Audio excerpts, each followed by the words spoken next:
Hello dear learners, I am Dr. Neeraj Patharkar from Department of Management.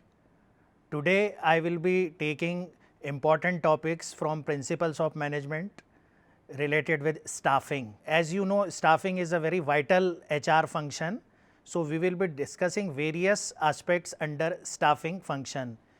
We will also discuss manpower planning, recruitment, selection, orientation and placement, training and performance appraisal, which are related with staffing. So, let us start with staffing.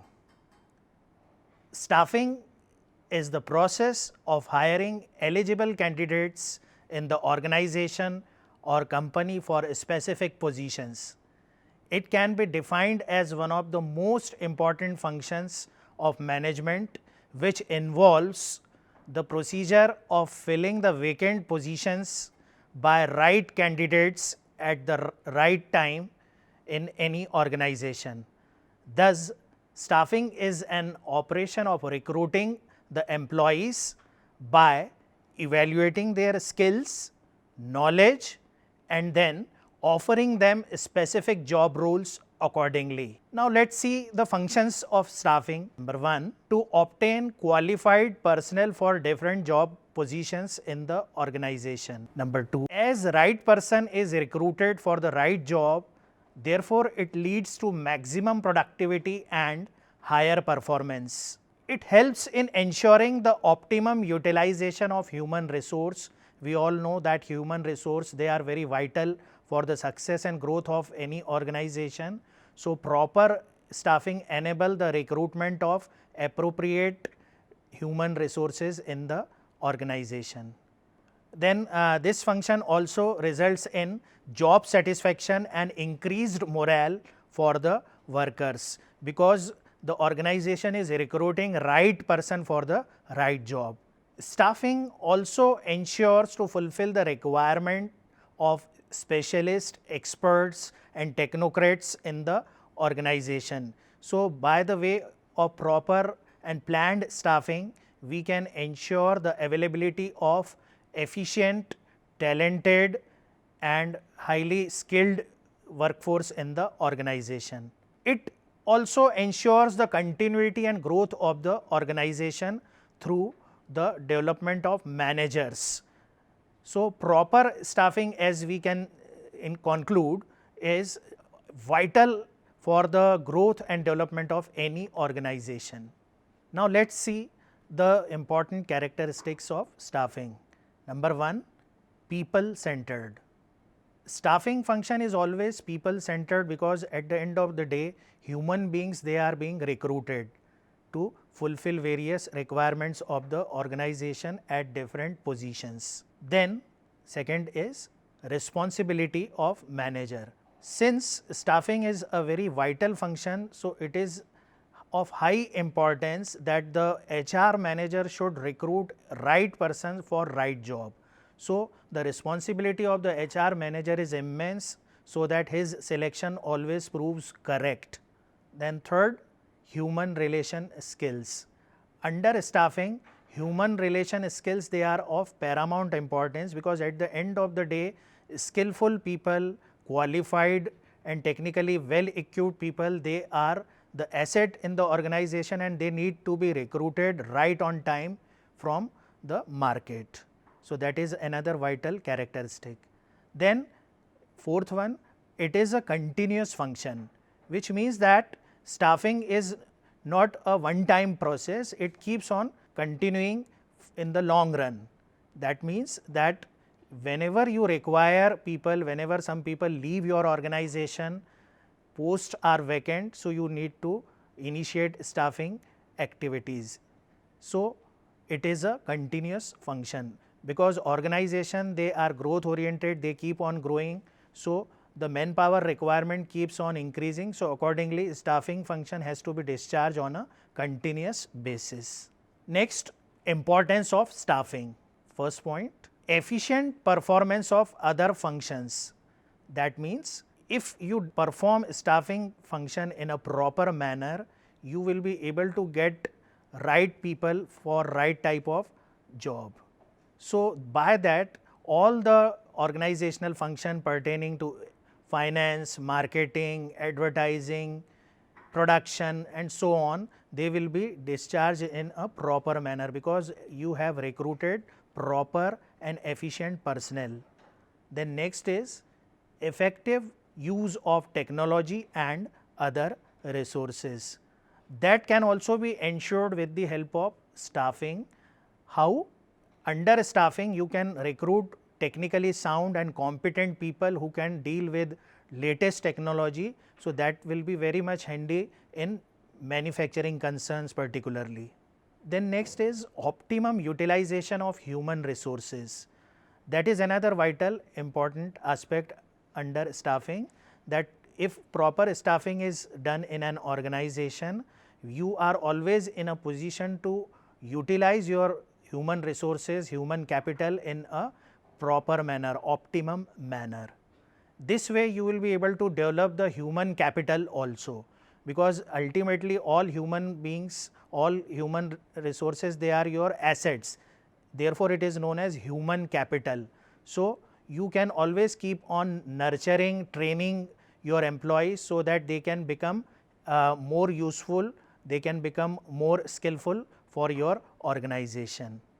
Then it also results in the motivation of human resources, because right people are performing right type of job matching to their caliber and skills. So, they always have a job satisfaction. So, their morale and motivation level will always be at the top, which is always a positive sign for any organization. Next we move to manpower planning, another very important topic. Manpower planning, which is also known as human resource planning, consists of putting right number of people, right kind of people at the right place, right time, doing the right things for which they are suited for the achievement of goals of the organization. It has got an important place in the arena of industrialization. Human resource planning has to be a system approach and is carried out in a set procedure.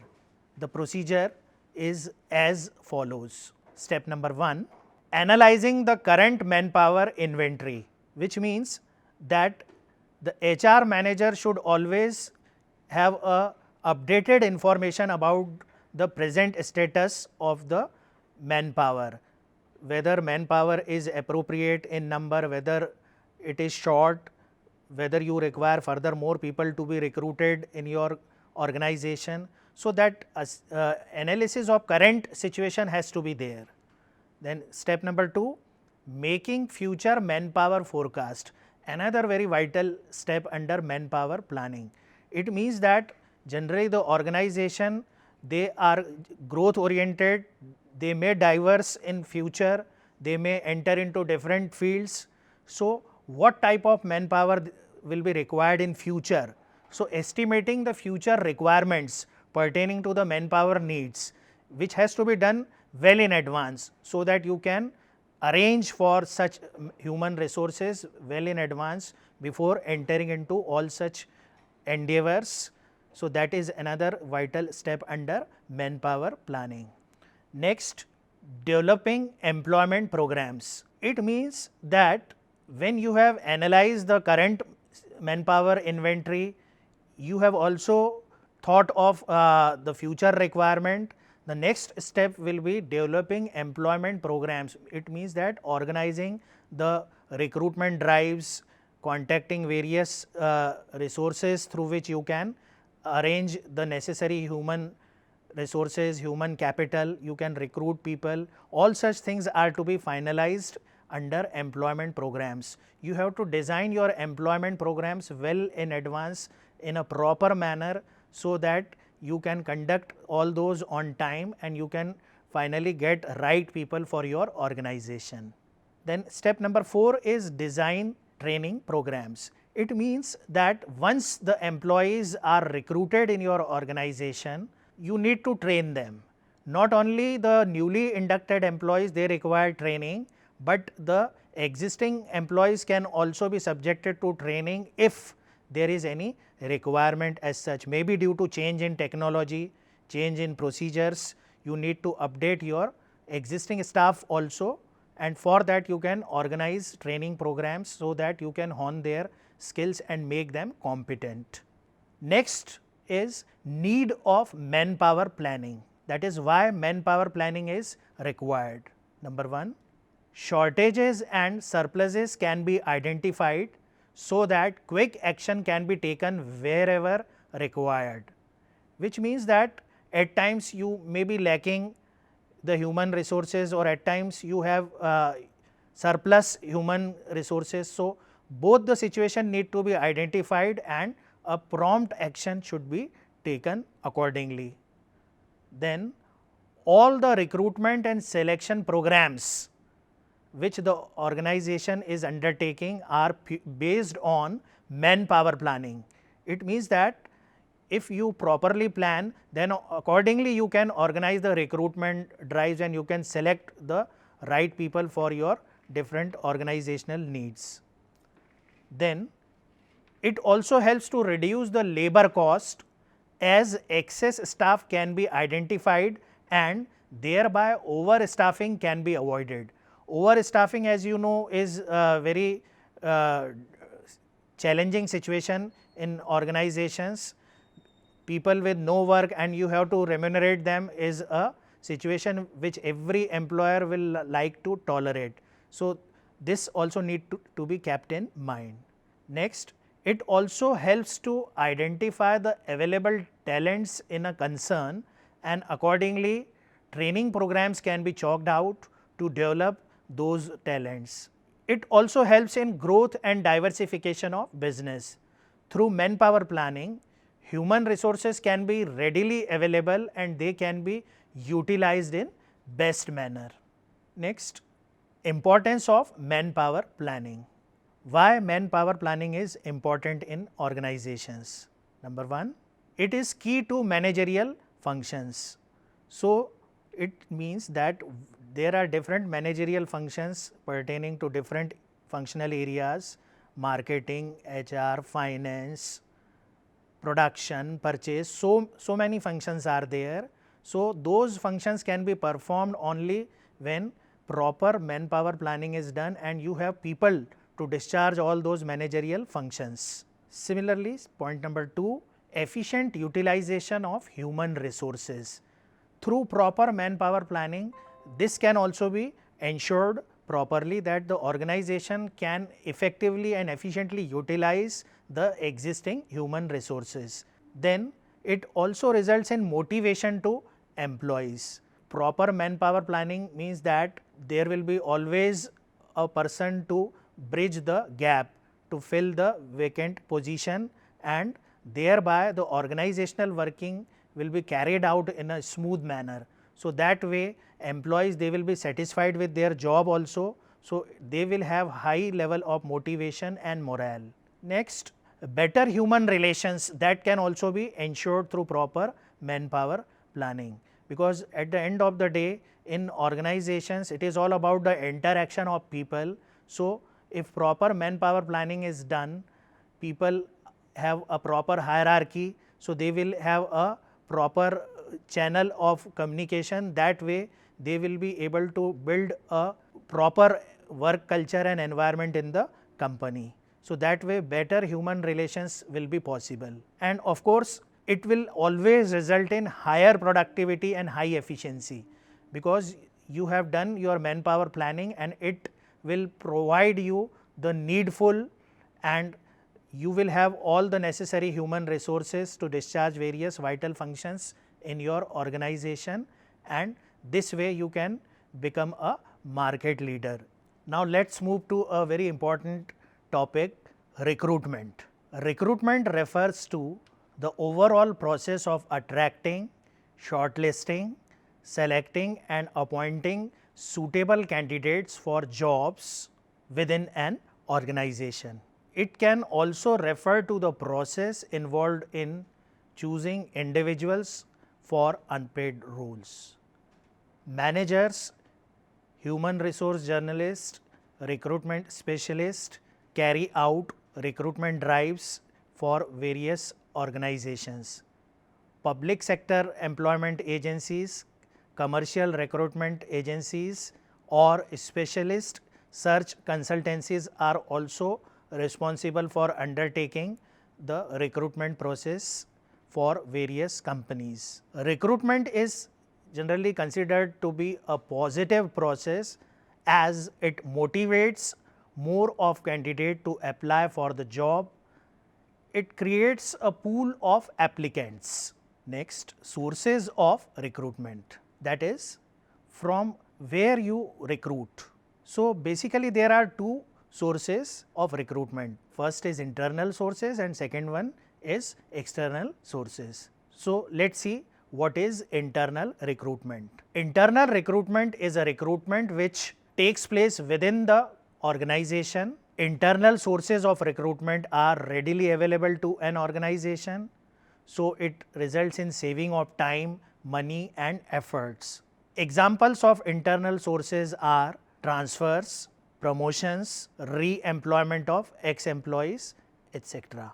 So, within the organization you are taking people for different jobs. Next is external recruitment. External sources of recruitment have to be solicited from outside the organization. External sources are always external to the firm, but it also involves a lot of time and money to search proper people or talent for your organization. Example, employment at factory gate, which means that those people, aspirants, those who drop their resume at the factory gate, they can be called and they can be subjected to recruitment procedure. Then of course, advertisements in print and electronic media, employment exchanges or employment agencies, educational institutes, labor contractors, recommendations, etc. are some other external sources through which you can do the recruitment procedure. Next, we come to selection. Employee selection is the process of putting right man on right job. It is a procedure of matching organizational requirements with the skills and qualification of people by selecting best candidate for the required job. The organization will get quality performance of employees. Moreover, organization will face less of absenteeism and employee turnover problems, and of course, saving of time and money will be possible. Recruitment and selection are two phases of employment process. Recruitment is considered to be a positive process as we have discussed earlier, whereas selection is a negative process as the inappropriate candidates are rejected here.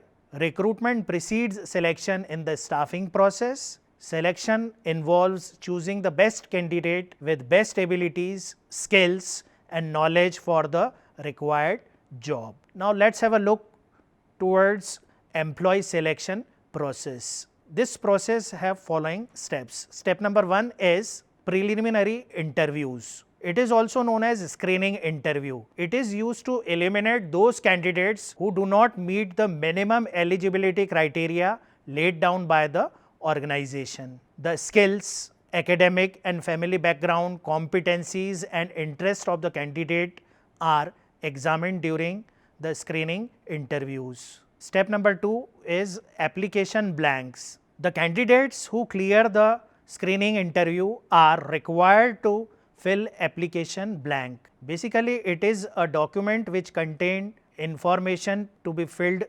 related to the personal data of the candidate, the professional information pertaining to the candidate, the qualification, the experience, previous jobs, reason for leaving previous jobs and so on. All those information are required in application blank. Step number 3, a very important step, that is written test.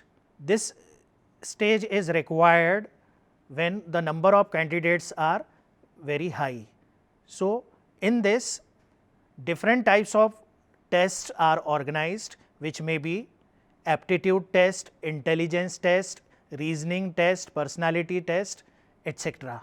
These tests are used to objectively assess the potential candidate, whereby you can shortlist the candidate to a manageable number, so that they can be called for the next step, which is employment interview. Earlier the screening interview was there, which was basically for the shortlisting of candidate, because generally huge number of applications are there. But now this interview is a very focused interview, whereby the actual knowledge and potential is tested. It is one-to-one interaction between the interviewer and the potential candidate, and the basic purpose is to find whether the candidate is best suited for the required job or not. So, once a candidate clears this interview, he or she is called for the next step, which is medical examination, under which medical tests are conducted from designated medical practitioner to ensure physical fitness of the potential employees. To be qualified to be selected in an organization, the candidate has to clear medical examination also. Once everything is clear, then the candidate is handed over the appointment letter, wherein the terms and conditions pertaining to the employment is clearly mentioned. After the appointment of the candidate, next important step or procedure is placement and orientation. Once the candidates are selected for the required job, they have to be fitted as per the qualifications. Placement is said to be the process of fitting the selected person at the right job or place. The freshly appointed candidates are then given orientation in order to familiarize and introduce the company to him or her. Generally, the information given during the orientation program includes employees layout, type of organizational structure, departmental goals, organizational layout, general rules and regulations, standing orders, grievance system or procedure.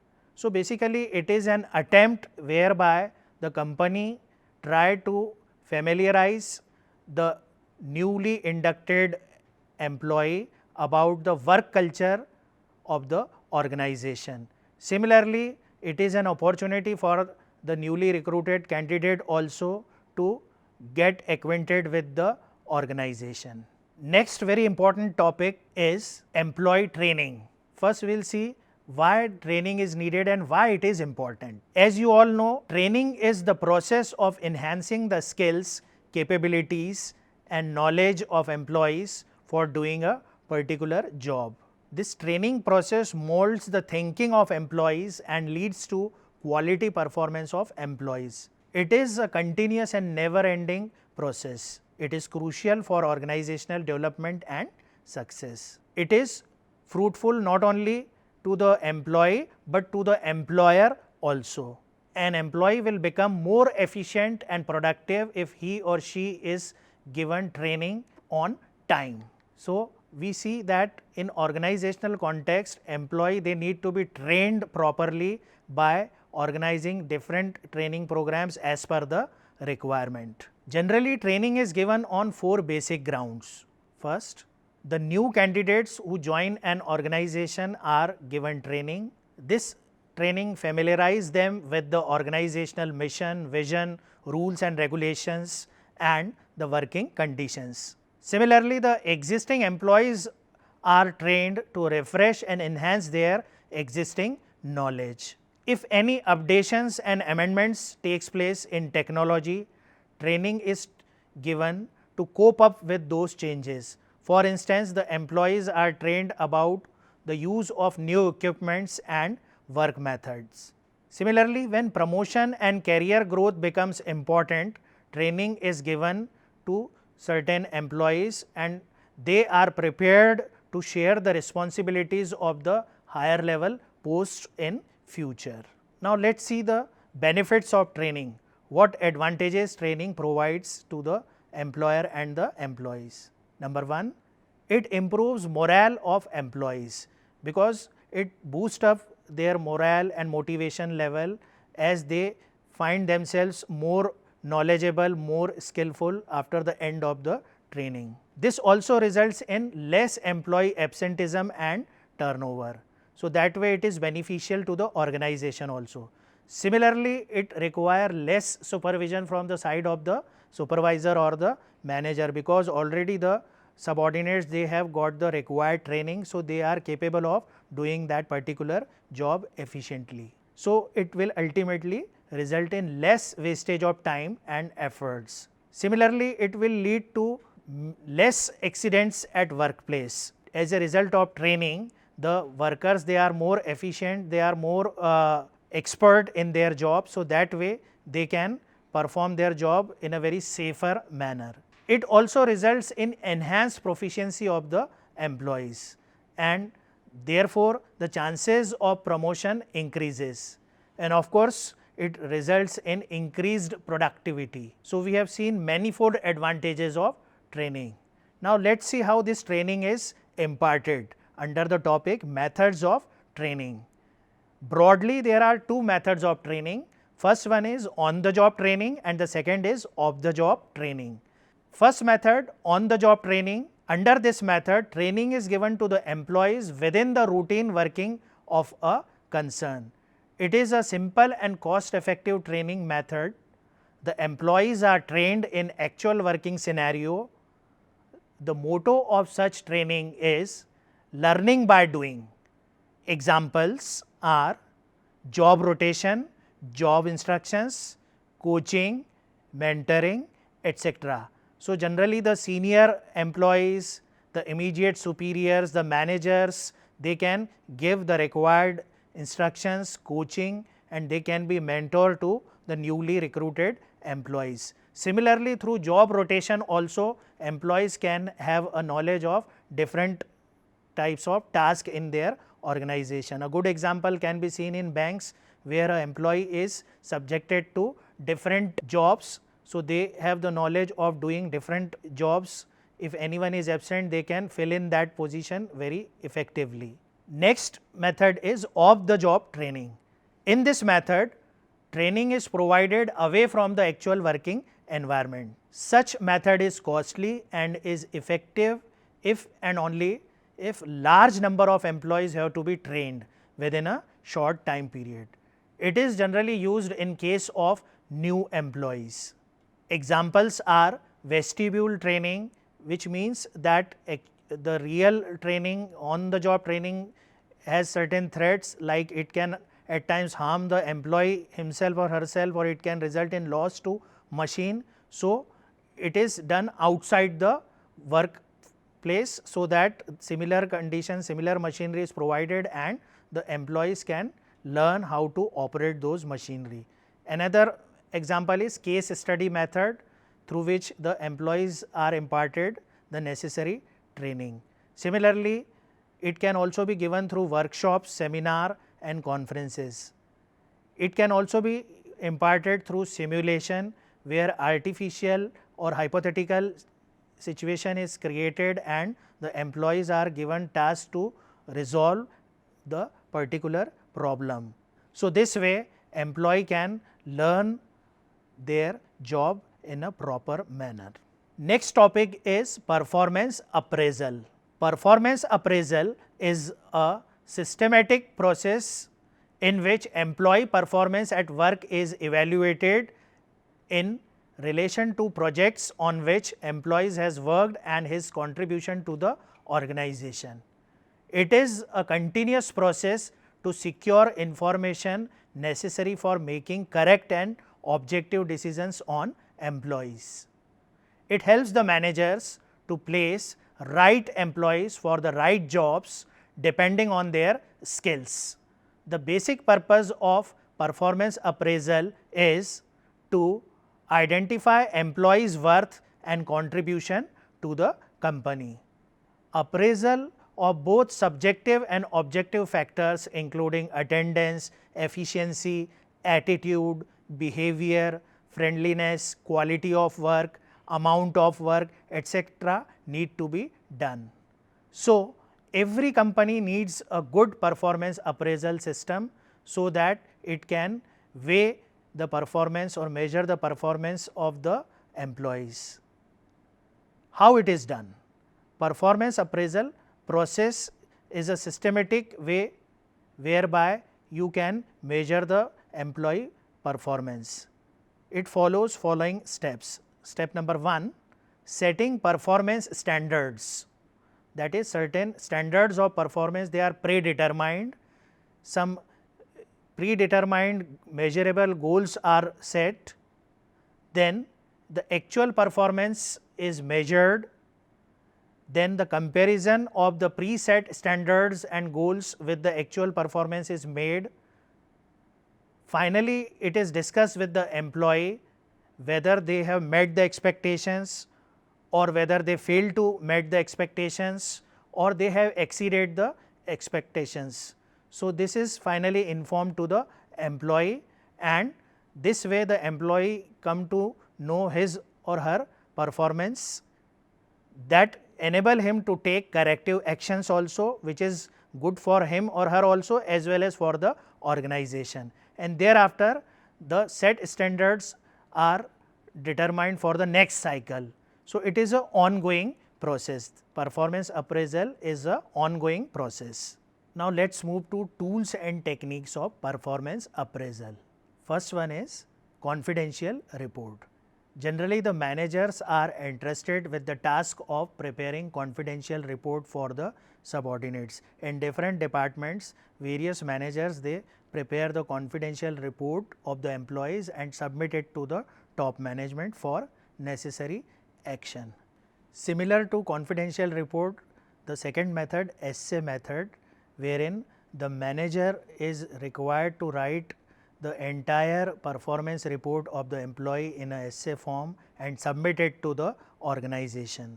Another method which is used in performance appraisal is ranking method, where the employees in a particular department, they are ranked according to their performance, according to the output given, and this ranking will decide that which employee has performed well. So, a scale for ranking is used generally, and this method is also a popular one and common one in corporate context.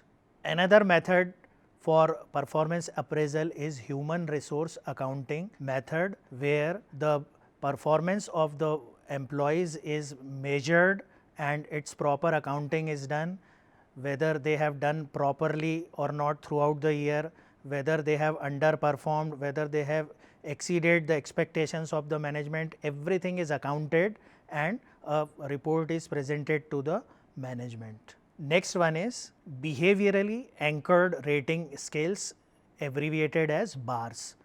In this method, the performance of the employees is measured by measuring the behavioral aspects in a rating scale, and then finally the rating is given to the employees as per the output given by that particular scale. Then another method is management by objectives. Under this method, the employees and the managers, they together pre-decide certain objectives and goals to be met, and then accordingly they start working in the direction of attaining those goals and objectives. After stipulated time period, the manager evaluate the performance of the subordinates, whether they were successful in achieving those objectives or goals on time or not, and a proper report is prepared and submitted to the higher authorities for necessary action. Next one is under psychological method, qualified psychologists conduct a variety of tests, in-depth interviews, psychological tests, discussions, etc., to assess an employee effectively. However, it is a rather slow and complex process, and the quality of result is highly dependent on the psychologist who administers the procedure. So, this method is another alternative where organizations can measure the performance appraisal. Last method for performance appraisal is 360-degree feedback. It is a multidimensional performance appraisal method that evaluates an employee using feedback collected from the employee's circle of influence, namely managers, peers, customers and direct reports. This method will not only eliminate bias in performance reviews, but also offer a clear understanding of an individual's competence. So, therefore, this 360-degree feedback is oftenly used these days and it yields very reliable results, and organization can depend on these results and can take necessary actions. Thus, we see that staffing is a very crucial managerial function and the success of organization depends on the way recruitment, selection, placement, orientation and training of the newly inducted as well as the existing staff is planned and executed. The efficient manpower planning coupled with a good performance appraisal system in any business organization is a mandatory requirement for realization of all the objectives in a smooth manner. Optimum utilization of human resources, their training, grooming and overall personality development will definitely lead to the attainment of extreme heights in business endeavors. Thus, we can conclude that staffing function plays a very vital role and it helps the organization to have right type of people in right position, so that the organizational objectives can be achieved on time. I hope you have understood the importance of staffing as a managerial function and how it can be efficiently utilized for the growth of organization. Thank you.